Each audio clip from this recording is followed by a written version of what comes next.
हाय, hello, नमस्कार. The odd इव्हेंटच्या on पॉईंटमध्ये आपल्या सगळ्यांचं अगदी मनापासून स्वागत.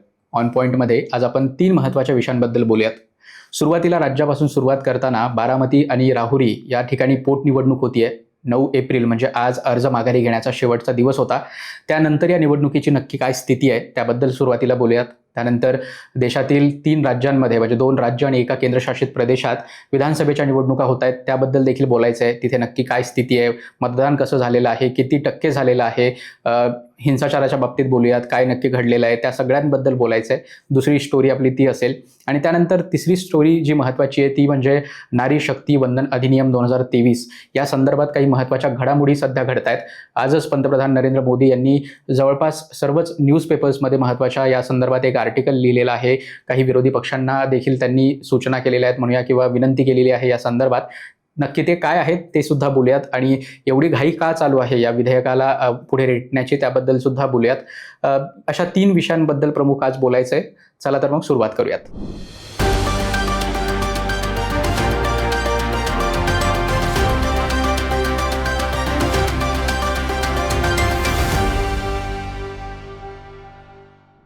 सुरुवातीला आपण राज्यापासून सुरुवात करू. बारामती आणि राहुरी या ठिकाणी पोटनिवडणुका होत आहेत. आपल्या सगळ्यांना माहिती आहे की बारामतीमध्ये स्वर्गीय उपमुख्यमंत्री अजितदादा पवार यांच्या निधनामुळे तिथे पोटनिवडणूक लागलेली आहे आणि त्यासोबतच राहुरीमध्ये भाजपचे स्वर्गीय आमदार शिवाजीराव कर्डिले साहेब यांच्या निधनामुळे तिथे निवडणूक पार पडते आहे. बारामतीमधून आपण निवडणुकीचं चित्र बघितलं तर आज अर्ज माघारी घेण्याचा 9 एप्रिल हा शेवटचा दिवस होता. अनेक जणांनी तिथून अर्ज माघारी घेतलेले आहे. सगळ्यात प्रमुख जो अर्ज होता तो म्हणजे काँग्रेसने तिथे उमेदवार दिलेला होता. त्यांनी देखील आपला उमेदवारी अर्ज माघारी घेतलेला आहे, आकाश मोरे यांनी. बारामतीनंतर आपण राहुरीबद्दल बोललो तर तिथे शिवाजीराव कर्डिले यांच्या निधनामुळे निवडणूक किंवा पोटनिवडणूक होतीये. तिथे त्यांचे सुपुत्र अक्षय कर्डिले यांना भाजपनं निवडणुकीच्या मैदानात उतरवलंय.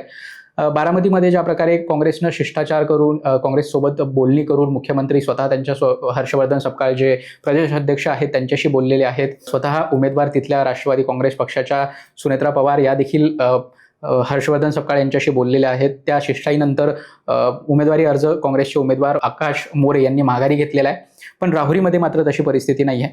राहुरीमध्ये तिथे जे उमेदवार आहेत राष्ट्रवादी शरदचंद्र पवार पक्षाचे, त्यासोबतच उद्धव बाळासाहेब ठाकरे यांच्या पक्षाचे आणि वंचित बहुजन आघाडी या पक्षाचे, या तिघांनी सुद्धा उमेदवारी अर्ज माघारी घेतलेला नाही आहे. त्यामुळे राहुरीमध्ये सध्या 7 जण निवडणुकीच्या मैदानात आहेत आणि भाजपतर्फे अक्षय कर्डिले जे शिवाजीराव कर्डिले यांचे सुपुत्र आहेत ते निवडणुकीच्या मैदानात दिसत आहेत. पण ज्या प्रकारची शिष्टाई ही बारामतीसाठी दिवसभरामध्ये बघितल्या गेली तशी शिष्टाई मात्र राहुरी या विधानसभा मतदारसंघासाठी पाहायला मिळाली नाही. सुरुवातीलाच जे प्रमुख दावेदार होते राष्ट्रवादी शरदचंद्र पवार पक्षाकडून प्राजक्त तनपुरे यांनी निवडणुकीमधून अर्ज न भरता तेव्हाच माघारी घेतली होती.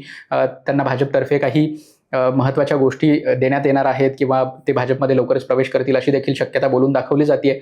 मात्र त्याशिवाय तिथे दुसरी कुठलीही शिष्टाई घडून आणलेली नाही आहे. म्हणजे स्वतः इथे बारामतीमध्ये बघितलं तर शरदचंद्र पवार यांच्या पक्षाचे नेते सुद्धा म्हणजे सुप्रिया सुळे असू देत किंवा रोहित पवार असू देत ते स्वतः काँग्रेसकडे मागणी करत होते की ही निवडणूक बिनविरोध पार पडावी, त्यांनी उमेदवार मागे घ्यावा. पण त्याच शरदचंद्र पवार पक्षाने राहुरीमध्ये मात्र उमेदवार दिलेला दिसतोय. त्यामुळे बारामतीमध्ये एक वेगळ्या पद्धतीचा न्याय आणि राहुरीमध्ये एक वेगळा न्याय अशी भूमिका शरदचंद्र पवार यांच्या पक्षाची दिसतीये. निवडणुकीमध्ये नक्की काय होतं त्याचे सध्या 23 एप्रिल रोजी या निवडणुकीसाठी मतदान पार पडणार आहे आणि 4 मे रोजी या निवडणुकीचे निकाल जाहीर केले जातील. त्यामुळं 4 मे रोजी नक्की काय निकाल येतील याकडे सगळ्यांचं लक्ष लागून आहे. असं म्हटलं जाते की मोठ्या मताधिक्यानं म्हणजे आत्तापर्यंतच्या सगळ्यात मोठ्या मताधिक्यानं उपमुख्यमंत्री सुनेत्राताई पवार ह्या बारामतीमधून निवडून येतील. अजित पवारांपेक्षा देखील जास्त त्यांचं मताधिक्य असू शकतं कारण सध्या निवडणुकीमधून अनेक प्रमुख प्लेयर्स किंवा उमेदवार जे आहेत त्यांनी माघार घेतलेली आहे. त्यासोबतच शिवाजीराव कर्डिले यांच्या बद्दल जी सहानुभूती आहे ती अक्षय कर्डिले यांना मिळणार आहे. त्यामुळे तिथे देखील त्यांचाही विजय सुकर होईल अशी देखील शक्यता बोलून दाखवलेली जाते आहे. आता या राज्यातील महत्त्वाच्या घडामोडींनंतर आपण राष्ट्रीय पातळीवर जाऊया कारण आज 9 एप्रिल रोजी देशभरातील म्हणजे 2 राज्य आणि एका केंद्रशासित प्रदेशामध्ये विधानसभा निवडणुकीसाठी मतदान होत आहे. यामध्ये केरळ, आसाम आणि पुदुच्चेरी या 3 राज्यांमध्ये निवडणुका पार पडत आहेत. जर आपण आसामचा विचार केला तर तिथे साधारण 126 जागांसाठी मतदान होत आहे. त्यासोबतच तिथे जर मतदारांची संख्या बघितली तर साधारण 2.5 कोटी मतदार आसाममध्ये मतदान करतायत. 126 जागा आहेत आणि 722 तिथे उमेदवार निवडणुकीच्या मैदानात आहेत 126 जागांसाठी. केरळची स्थिती बघितली आपण तर केरळमध्ये जवळपास 2,70,00,000 मतदार आहेत आणि 883 उमेदवार हे निवडणुकीच्या मैदानात आहेत 140 जागांसाठी. आणि पुदुच्चेरीची स्थिती बघितली तर तिथे साधारण 10.5 लाख मतदार आहेत आणि जागा आहेत विधानसभेच्या 30. त्यानंतर जर आपण आकडेवारी बघितली मतदानाची म्हणजे किती टक्के मतदान झाले तर जवळपास 3 वाजेपर्यंत तिथे 76% मतदान झालं होतं आसाममध्ये, 63% मतदान झालं होतं केरळमध्ये आणि पुदुच्चेरीमध्ये जवळपास 72% मतदान हे 3 वाजेपर्यंत झालं होतं. आता या मतदानाची आकडेवारीची जर आपण हे झालं 3 वाजताचं मतदान आणि आता सध्या जी लेटेस्ट आकडेवारी आपण हा व्हिडिओ शूट करेपर्यंत आली होती ती सध्या संध्याकाळी 5 वाजताची आकडेवारी होती आणि त्यानुसार आसाममध्ये 84.42% मतदान झालेलं आहे. केरळमध्ये 75.01% मतदान झालेलं आहे आणि पुदुच्चेरीमध्ये 86.92% म्हणजे जवळपास 87% मतदान झालेलं आहे. आता याची तुलना जर आपण मागच्या विधानसभा निवडणुकीच्या मतदानासोबत केली तर या सगळ्या राज्यांमध्ये 2021 साली विधानसभा निवडणुका पार पडल्या होत्या. तर आसाममध्ये 86% मतदान झालं होतं एकूण मतदान, त्यासोबतच केरळमध्ये 79% मतदान झालं होतं आणि पुदुच्चेरीमध्ये 85% मतदान.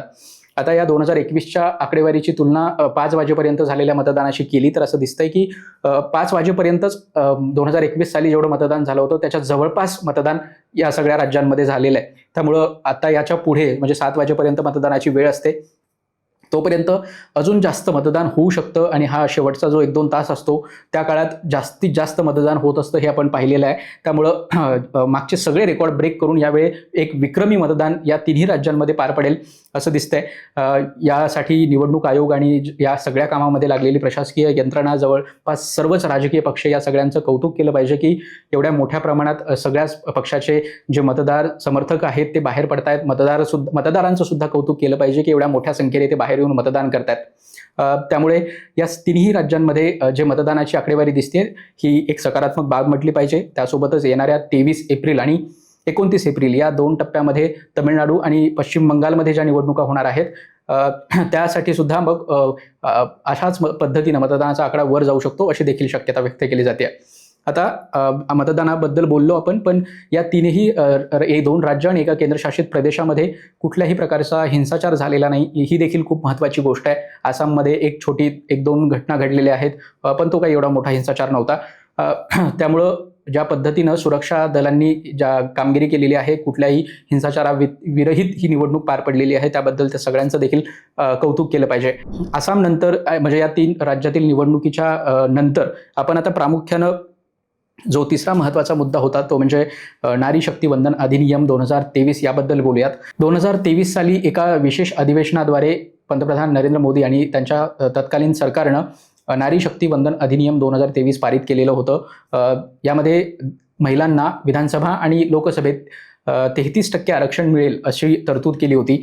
पण हे जेव्हा विधेयक पारित झालं होतं किंवा ही जी घटनादुरुस्ती पारित झाली होती तेव्हा ही घटनादुरुस्तीची अंमलबजावणी कधी होईल याबद्दल शंका व्यक्त केली जात होती. कारण ही घटनादुरुस्ती हे विधेयक पास झाल्यानंतर जी जनगणना होईल त्याच्याशी जोडली गेली होती आणि जनगणनेनंतर डिलिमिटेशन म्हणजे मतदारसंघांची पुनर्रचना होईल त्यासोबत जोडलं गेलं होतं.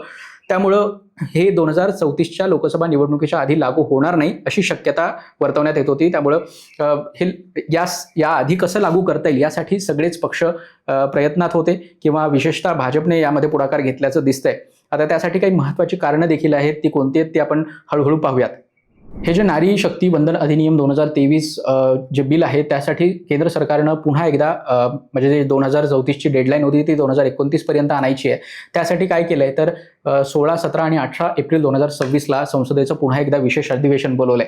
यामध्ये काय केलं जाऊ शकतं सरकारतर्फे तर 2034 ऐवजी 2029 पासनं महिला आरक्षण कशा पद्धतीने लागू केलं जाऊ शकतं याबद्दल सरकार प्रयत्नात दिसतंय.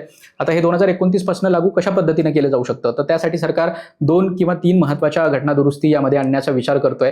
ज्याच्यामध्ये सगळ्यात महत्त्वाची घटनादुरुस्ती कोणती असेल तर 2029ला हे महिला आरक्षणाचं विधेयक लागू करायचं असेल तर जी डिलिमिटेशन आहे ती 2029च्या आधी पूर्ण झाली पाहिजे. मग 2029च्या आधी डिलिमिटेशन पूर्ण व्हायची असेल तर ती 2027च्या जनगणनेच्या आधारावर न करता 2011च्या जनगणनेच्या आधारावर केली गेली तरच 2029 साली महिला आरक्षण लागू केलं जाऊ शकतं.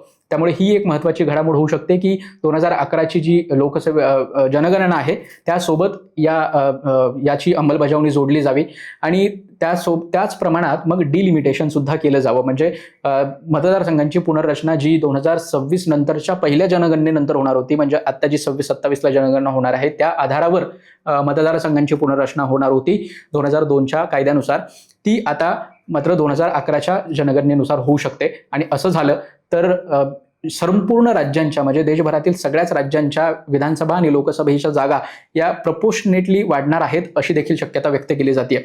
प्रपोर्शनेटली म्हणजे काय, तर आता ज्या राज्यांमध्ये जेवढ्या जागा आहेत त्या प्रमाणात, म्हणजे उत्तर प्रदेशच्या 80 जागा आहेत आणि तमिळनाडूच्या फक्त 40 जागा आहेत, तर उत्तर प्रदेशच्या 80च्या प्रमाणात वाढतील आणि तमिळनाडूच्या 40च्या प्रमाणात वाढतील अशी एक ॲडजस्टमेंट सरकारनं केल्याचं दिसतंय.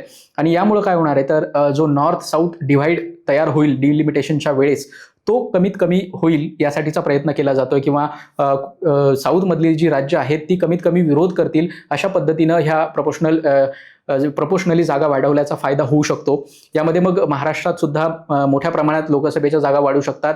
त्या साधारण आत्ताच्या 48 जागांवरून महाराष्ट्रामध्ये 72 खासदार सुद्धा असू शकतात असं देखील बोललं जाते.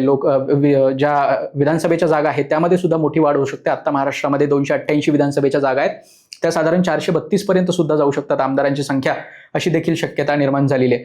त्यामुळं या सगळ्याबद्दल विरोधी पक्ष काय भूमिका घेतात याची सुद्धा सगळ्यांना उत्सुकता आहे. जवळपास सगळ्याच पक्षांनी 2023 साली या विधेयकाचं समर्थन केलं होतं, त्यामुळे याचं कायद्यात रूपांतर होऊ शकलं होतं. पण आता जेव्हा सरकार यामध्ये महत्त्वाच्या अमेंडमेंट्स घेऊन येते तेव्हा विरोधी पक्षांची भूमिका काय असू शकते याकडे देखील पाहायला हवं. काँग्रेस पक्षानं, जो प्रमुख विरोधी पक्ष आहे, त्यांनी या संदर्भात उद्या म्हणजे 10 एप्रिल रोजी बैठक बोलवलेली आहे. त्यांची अशी भूमिका होती की केंद्र सरकारनं सर्वच पक्षांची एक बैठक बोलवून त्यांच्यासोबत चर्चा करावी, पण केंद्र सरकारनं विविध प्रादेशिक पक्षांसोबत आतापर्यंत वेगवेगळ्या पद्धतीनं चर्चा केलेली आहे. जे संसदीय कार्यकाज मंत्री आहेत किरण रिजिजू यांनी देखील मल्लिकार्जुन खरगे यांच्याशी सुद्धा पत्रव्यवहार करून या संदर्भात भाष्य केलेलं आहे किंवा या संदर्भात त्यांच्याशी कॉन्टॅक्ट केलेला आहे असं बोललं जात आहे. त्यामुळं नक्की काँग्रेसची भूमिका काय असते ते पाहणं देखील महत्त्वाचं ठरेल. या सगळ्या म्हणजे सरकार एवढी घाई का करते या विधेयकाच्या संदर्भात किंवा या कॉन्स्टिट्युशनल अमेंडमेंटच्या संदर्भात, तर 16, 17, 18 तारखेला हे विधेयक जर संसदेमध्ये मांडण्यात आलं आणि त्यानंतर म्हणजे 23 एप्रिल आणि 29 एप्रिलला बंगालमध्ये 2 टप्प्यात आणि तमिळनाडूमध्ये 23 एप्रिलला 1 टप्प्यात विधानसभा निवडणुका पार पडत आहेत. या निवडणुकांमध्ये महिलांची जी मतदानाची संख्या म्हणजे महिला मतदारांना आपल्याकडे आकर्षित करून घेण्याचा भाजपचा प्रयत्न दिसतोय. महिला मतदार हे पश्चिम बंगालमध्ये ममता बॅनर्जी यांची मोठी ताकद राहिलेली आहेत कायमच. 2011 पासून ममता बॅनर्जी या महिला मतदारांच्या म्हणजे त्यांच्या सपोर्टवर अनेकदा मोठ्या संख्येनं विधानसभेमध्ये निवडून आलेले आहेत. आणि हेच जर महिला मतदार तृणमूल काँग्रेस आणि ममता बॅनर्जी यांच्यापासून तोडायचे असतील तर हे जे विधेयक संसदेमध्ये पारित होईल 16, 17 आणि 18 एप्रिलच्या विशेष अधिवेशनामध्ये, त्याचा निश्चित परिणाम हा बंगाल आणि तमिळनाडू या दोन्ही राज्याच्या विधानसभा निवडणुकांवर होऊ शकतो.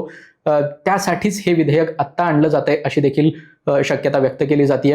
पण खरंच असं होईल का, या विधेयकाचा येणाऱ्या विधानसभा बंगाल आणि तमिळनाडूच्या विधानसभा निवडणुकांवर परिणाम होईल का ते पाहणं महत्त्वाचं ठरेल. या सगळ्या निवडणुकांचे निकाल 4 मे रोजी जाहीर केले जातील, तेव्हा नक्की काय होईल याबद्दल देखील आपण पुन्हा चर्चा नक्कीच करूया. आज ऑन पॉईंटमध्ये इथेच थांबूयात. अशाच पद्धतीच्या कंटेंटसाठी विविध राष्ट्रीय, राज्यातील आणि आंतरराष्ट्रीय सुद्धा मुद्द्यांसाठी अशाच पद्धतीचा कंटेंट पाहण्यासाठी द ऑड इव्हनला लाईक, शेअर, फॉलो, सबस्क्राईब करायला विसरू नका. उद्या नवीन विषयासह पुन्हा भेटूयात. धन्यवाद.